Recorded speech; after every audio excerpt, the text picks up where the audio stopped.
இன்றைக்கி நம்ம கிச்சனோட புது வரவு என்னன்னு பார்த்துடலாம். ஒரு பெப்பர் அண்ட் சால்ட் கண்டெய்னர் வாங்கியிருந்தேன். இது வந்து பழசு, அமேசானில் வாங்கினது.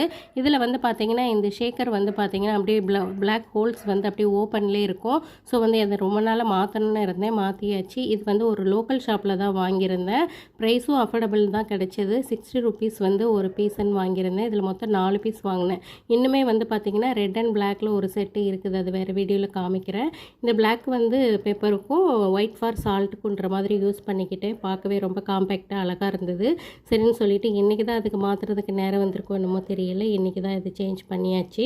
ஸோ வந்து இன்றைக்கி மார்னிங்க்கு லஞ்சுக்கு வந்து பார்த்திங்கன்னா ரசமும் பொட்டேட்டோ ஃப்ரை பண்ணியிருந்தேன். பொட்டேட்டோ ஃப்ரை வந்து குழந்தைங்க எடுத்துகிட்டு போயிட்டாங்க, அளவாக தான் செஞ்சுருந்தேன்றனால எனக்கு ஒரு ஆம்லேட் போட்டுக்கிட்டு அதுக்கு இந்த புது கண்டெய்னர் யூஸ் பண்ண பாருங்கள். அவ்வளோ சந்தோஷமாக இருந்தது. நம்ம சந்தோஷமாக இருக்கன்னா பெரிய பெரிய காரணங்கள் கூட தேட வேண்டாம். இந்த மாதிரி சின்ன சின்ன காரணங்கள் இருந்தாவே போதும், சந்தோஷமாக இருக்கலாம்.